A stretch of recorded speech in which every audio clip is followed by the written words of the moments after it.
Buenas tardes, buenos días. Hace tiempo que he acostumbrado a los vídeos de buenas tardes siempre, hoy son buenos días y hace tiempo que no os ponía así en directo, así que tenedme un poco de paciencia si veis que me pierdo y tengo que buscar, ya que en casa tengo el teleprompter y los vídeos los hago más fluidos. Bueno, pues la porción de hoy es una porción que me ha venido también a muy última hora.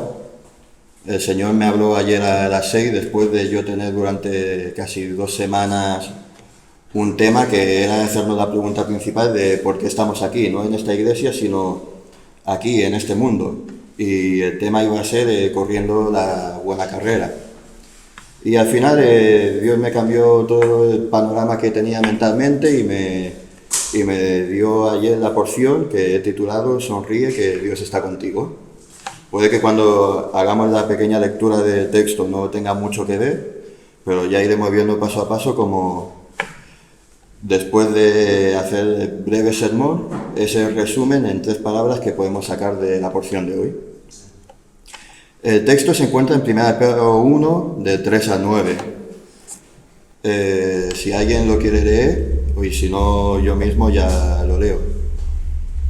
1 Pedro, capítulo 1, de 3 al 9, pues dice así: Bendito es Dios y Padre nuestro, Señor Jesucristo, que según su grande misericordia nos hizo renacer para una esperanza viva, por la resurrección de Jesús de los muertos, para una herencia incorruptible, incontaminable e inaccesible, reservada en los cielos para vosotros, que sois guardados por el poder de Dios mediante la fe, para alcanzar la salvación que está preparada para ser manifestada en el tiempo postrero, en lo cual vosotros os alegráis, aunque por un poco de tiempo, si es necesario, tengáis que ser afligidos en diversas pruebas, y para que sometida a prueba vuestra fe, mucho más preciada que el oro, aunque el cual es perecedero, se prueba con el fuego, sea hallada en alabanza, gloria y honra cuando sea manifestado Jesucristo, a quien amáis sin haberle visto, en quien creyendo, aunque ahora no le veáis, os alegráis con gozo inefable y glorioso, obteniendo el fin de vuestra fe, que es la salvación de vuestras almas. Hasta aquí. Lo primero que cabe a destacar, viendo los primeros 3 versículos, de 3 a la mitad de 6 más o menos, es que se nos habla y se deja ver por encima de todo el señorío de Cristo. Es decir, cuando habla de nuestro Señor Jesucristo, está refiriéndose a que Dios es nuestro jefe, nuestro capataz, nuestro Señor. Dios está por encima de cualquier cosa y no hay nada que se le escape a su control. Dios controla tanto creyentes como incrédulos, controla tanto los vientos como los animales. No hay nada que se escape de su mano.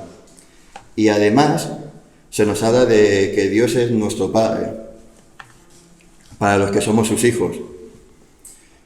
Y del mismo modo que un buen padre cuida y protege a sus hijos, Dios tiene también el mismo cuidado con nosotros.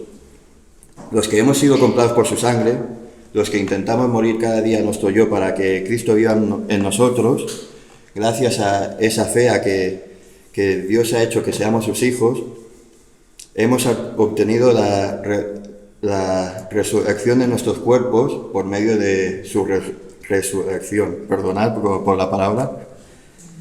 Y es que cuando se habla de que tenemos una herencia, de que hemos resucitado gracias a su misericordia, de que tenemos esa nueva vida, nos está diciendo el apóstol Pedro aquí que ya no estamos sujetos a la ley, no estamos sujetos a la venganza ni al castigo de Dios, sino que por su misericordia hemos sido perdonados y salvados. Hemos pasado de ser hijos de Adán a ser llamados hijos de Dios. Hemos cambiado de naturaleza, como dice en las epístolas Pablo, hemos sido nuevas criaturas. Y la palabra criatura, si la tuviésemos que decir al lenguaje de hoy, sería una nueva creación.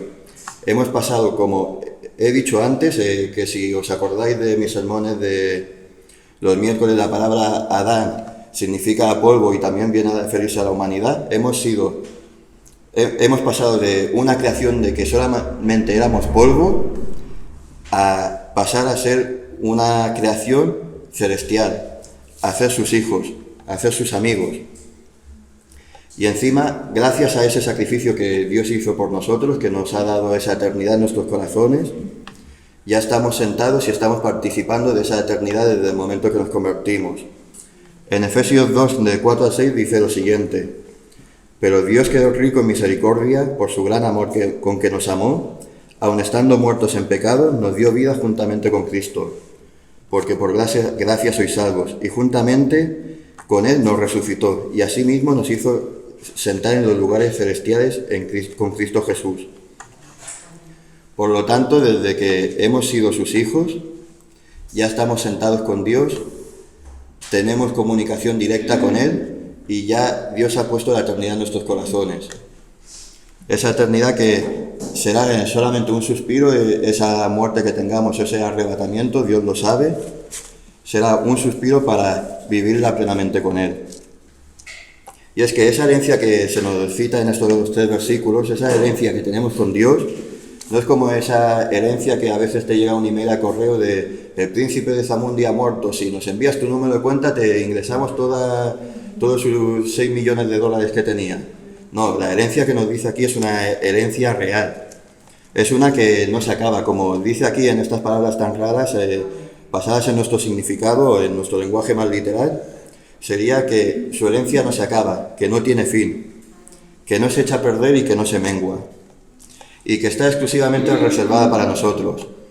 Si habéis viajado en tren o en avión y habéis reservado un billete de vuelo, sabéis lo que significa la palabra reservar, es decir, que en ese asiento que tú tienes no se puede sentar nadie más, ya sea mujer, marido, hijos, hijas, padres, sea quien sea, que tenga tu mismo apellido, no se puede sentar, solamente el que tiene ese billete. Del mismo modo, Dios no va a dar nadie más ese lugar que ha reservado para nosotros, no lo va a echar a perder. Si tú eres salvo, Dios ha reservado un lugar para ti. Y ese lugar es exclusivamente para cada uno de nosotros. Y eso también nos tiene mucho que decir acerca de si compartimos mucho o si solemos compartir el Evangelio. ¿Dejaremos que nuestros hijos se pierdan? ¿Dejaremos que nuestras parejas pasen la eternidad sin Dios? ¿Dejaremos que nuestros amigos y amigas ardan en el fuego eterno? Jesucristo nos ordenó una gran comisión al final de todos los evangelios, siempre está ahí, la podéis leer en vuestras casas, de que vayamos por todo el mundo y predicando el evangelio. ¿Estamos realmente cumpliendo ese cometido, esa obligación que todo buen cristiano debería cometer? Para poner un ejemplo, tenía un amigo cuando estaba trabajando en Renfe, que él era muy espiritista, creía en todo menos en lo que debería de creer. Y yo siempre, como trabajamos 12 horas cada noche, pues le hablaba del Evangelio. Hasta que al final me dijo que era muy pesado, que no le hablase más de Jesús, que no le compartiese más el Evangelio ni a él ni a nadie más del trabajo. Y yo, en lugar de agachar la cabeza y decir, vale, pues si te molesta ya me callo, yo encima pues le contesté y le dije, te voy a hacer una pregunta. Si él no tenía hijos, pero le dije, si tú tuvieses un hijo que le gustase correr con el coche a 200 km por hora por las costas del Garraf, con los peligrosos acantilados que hay, ¿tú no le insistirías a tu hijo que no lo hiciese? ¿Que ese camino solamente le llevaría a la muerte? Y seguí diciéndole, pues para mí, ese hijo, ese amigo que va en el coche eres tú. Y esos precipicios inevitables es tu camino directo que te lleva al infierno. Y como para mí todo esto es tan real, pues por eso te insisto tanto. Y es que Dios nos ha dado la responsabilidad de llevar su mensaje, que es el único que puede hacer cambiar la moral, los corazones y cambiar las vidas. No olvidemos de compartir el Evangelio y no nos olvidemos tampoco de esa herencia que tenemos en los cielos, que la podemos compartir encima con todo aquel que le llevemos el mensaje. Nuestra herencia no se va a menguar porque yo predique o porque yo evangelice y se conviertan más, no. Es más, en la Biblia dice que a los que predican, a los que ganan almas, encima se les dará más galardones. Es decir, si nuestra herencia la compartimos con los demás, encima tendremos mucho más. El versículo 6, la primera mitad nos habla de que esa será nuestra alegría, que será manifestada en el tiempo postrero. Y ese rapto, que es lo que se refiere al tiempo postrero, es que todos los que hayan muerto en el Señor Jesucristo serán resucitados, y nosotros, los que estamos viviendo, si el rapto viene ya, seremos transformados para recibir al Señor en el aire. Y es que para ese tiempo ya queda muy poco. La parábola de la higuera que había en la Biblia, que se cumplió en el 1948, cuando Israel volvió a ser nación, ya se empezó a cumplir esa parábola. Vemos también, para quien no lo conozca, en Oseas 5, 14, Oseas 5 de 14 al 6:2, que dice lo siguiente acerca del tiempo de Israel. Dice: porque yo seré como león a Efraín, y como el cachorro de león a la casa de Judá. Yo arrebataré y me iré, tomaré y no habrá quien liberte. Andaré y volveré a mi lugar, hasta que reconozcan sus pecados y busquen mi rostro. Esto es Dios hablando de que sería quitado de ese tiempo de pueblo de los judíos, y durante un tiempo ya los judíos no tendrán trato. Eso se cumplió en Pentecostés, cuando se dio camino a la dispensación de la Iglesia. Pero es que sigue diciendo: venid y volvamos al Señor, que esto es lo que dirán ellos en aquel día, porque Él arrebató y nos curará, nos hirió y nos vendará, nos dará vida después de 2 días, y el tercer día nos resucitará y viviremos delante de Él, Estos 3 días no son días literales, son días de 1000 años. Y ese viviremos delante del pueblo de los judíos es cuando vivamos en la época milenial, que será de nuevo cuando se empieza a abrir el paréntesis al pueblo de los judíos a partir de los 7 años de tribulación, y luego sean arrebatados y vivamos siempre con Él en el milenio. Y toda esta herencia que voy a citar es que la tenemos más cerca que nunca. La Biblia nos dice que allí tendremos nuestra propia morada cada uno de nosotros, porque si no fuese así, Dios ni siquiera nos lo hubiese dicho. Seremos perfectos, conoceremos como somos conocidos. ¿Y cómo nos conoce Dios? Dios nos conoce, no hay misterios para Él. Y si nosotros conoceremos como Dios nos conoce, no habrá tampoco misterios del universo, del cosmos, que se nos escape a nuestras manos. También dice que juzgaremos a los ángeles, que según nuestras obras, como he citado antes, tendremos galardones. Y según esos galardones que tengamos, tendremos responsabilidades en el milenio. Estaremos delante de Dios, que esa es la mayor recompensa que tendremos siempre. También se nos dice que las calles serán de oro y el mar será tan claro que parecerá cristal. No tendremos la necesidad de nada y Dios mismo será el que nos consuele.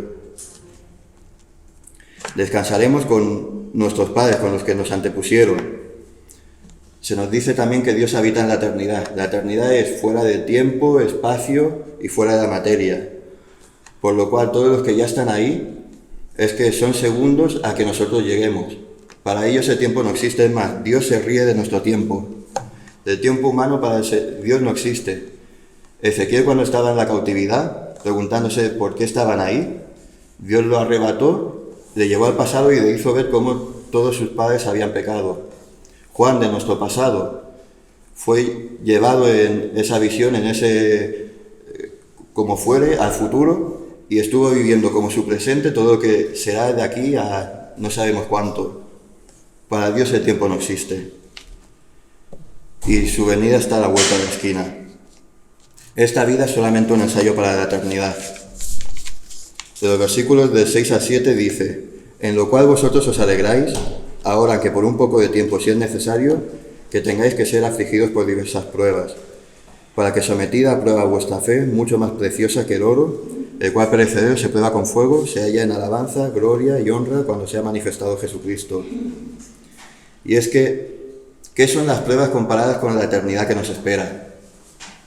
Las pruebas básicamente sirven para probar nuestra fe, para ver si nuestra fe está a la altura de las circunstancias que vivimos. Es como un atletista de salto de altura. Cuando el entrenador le pone la barra más alta para que salte más alto, no se la está poniendo la barra y la prueba mucho más difícil para perjudicar al deportista, sino para que saque y ponga a la práctica todo el potencial que él tiene. Para que el deportista ponga todo lo mejor de sí. Es más, el deportista, aún haciendo la prueba, puede fallar. Pero si confía y pone toda su constancia y esfuerzo y pone la confianza en el entrenador, lo acabará logrando. Si el desafío no existe en nuestras vidas, solamente estaremos haciendo lo que ya sabemos hacer. Dios es nuestro buen entrenador, que quiere sacar lo mejor de todos nosotros. Y cuando nos sube el listón espiritual, es para subir todo nuestro potencial mediante la fe. Entonces ahora solamente falta centrarnos en nuestros objetivos, hacernos la pregunta de cómo es mi fe, sobre qué está apoyada, resistirá el fuego de la prueba. Y el resultado de la fe es la victoria que tenemos mediante la sangre de Cristo Jesús. Si nuestra fe está en la cruz, resistirá todo. Y ese éxito se verá en la manifestación gloriosa de Jesucristo, el cual nos lavó por su sangre y nos dio vida. Viendo ahora el apartado de nuestra recompensa, en el versículo 8 y 9 dice así: a quien amáis sin haberle visto, en quien creyendo ahora no lo veáis, os alegráis con gozo inefable y glorioso, obteniendo el fin de vuestra fe, que es la salvación de vuestras almas. La recompensa, esa herencia por medio de Cristo, se obtiene únicamente por fe, no por obras, no por darnos latigazos, no por ayudar al prójimo, es únicamente por fe. Y eso debe ser el motivo de nuestra alegría constante. ¿Dónde está la prueba que nos pueda desalentar? ¿O la montaña que seamos incapaces de escalar? ¿O ese abismo tan profundo? Pues ni lo alto, ni lo ancho, ni lo profundo nos podrá separar del amor de Dios, de esa eternidad con nuestro Padre Celestial. Dios se ha hecho real en nuestras vidas por medio de su Espíritu mediante la fe. Y con Cristo en nuestro barco, como dice aquella canción de la escuela dominical, seremos capaces de sonreír aún en medio de la tormenta, porque estaremos navegando con Él hacia nuestro hogar. Y últimamente, al menos por mí, hemos dejado mucho de pensar en nuestra eternidad, en ese gran espacio de tiempo que comparado con nuestra vida son segundos. El objetivo de nuestra fe es la salvación, y eso tiene que ser un motivo de gozo. Debemos estar seguros cada uno de nuestro fin. Para poner un ejemplo, yo me pasé hace unos 2 meses más o menos con acidez de estómago constante. No se me iba ni con Almax hasta que al final me tuvieron que hacer hace poco una endoscopia, que es meterte unos tubos por la garganta. Y como yo he tenido muy mala pata con las anestesias, cuando me operaron de la apendicitis me acuerdo que perdieron mi historial clínico y me anestesiaron 2 o 3 veces hasta que consiguieron dar con mi dosis. Con otra operación un poco más delicada, me acuerdo que me empecé a medio despertar y a mover los pies en medio de la operación y dije, oye, que esto es normal, y me tuvieron que poner un poco más de anestesia. Y tenía que hacerme una endoscopia, que es una tontería, en 2 horas o 1 hora ya está fuera, y pensé, como se les vaya la mano esta vez, y me queda ahí pajarito. Acto seguido miré el reloj y dice, ostras, es 9 de octubre, no es una mal fecha para irme con Dios. Y algo que podría ponerme nervioso como una prueba lo vi como, ostras, ojalá sea hoy.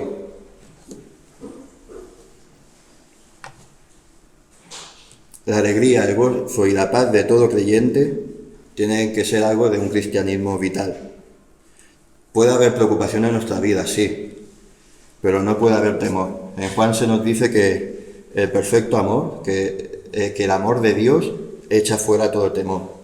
Entonces, ¿dónde está el pánico en nuestras vidas? El no tener trabajo, el no tener dinero, el miedo a la muerte, el miedo al virus, no tiene por qué existir. Sí que tenemos que ser precavidos, ser cuidadosos, ser responsables, pero el control de la vida y la muerte son de Dios.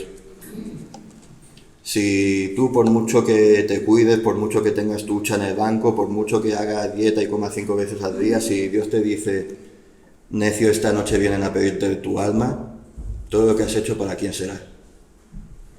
Para ir acabando, ya que no me tengo que alargar, ¿qué podemos sacar de todo esto que hemos dicho para recordarlo en nuestro día a día, para que no seamos oidores olvidadizos? En primer lugar, el resumen de todo es que tengamos nuestra fe y nuestra vista puesta en Cristo, que Él viene pronto por su novia celestial, que tengamos amor por las almas y peleemos por ellas, que tengamos puesta nuestra mirada en las cosas de arriba y que las pruebas y aun en las pruebas y en la tribulación sonriamos, estamos con Dios, no nos puede pasar nada. Con Dios todo es posible. Tengamos fe en Él y en su venida, porque al que tiene fe, como acabo de decir, todo es posible. Entonces vivamos como la novia celestial que somos.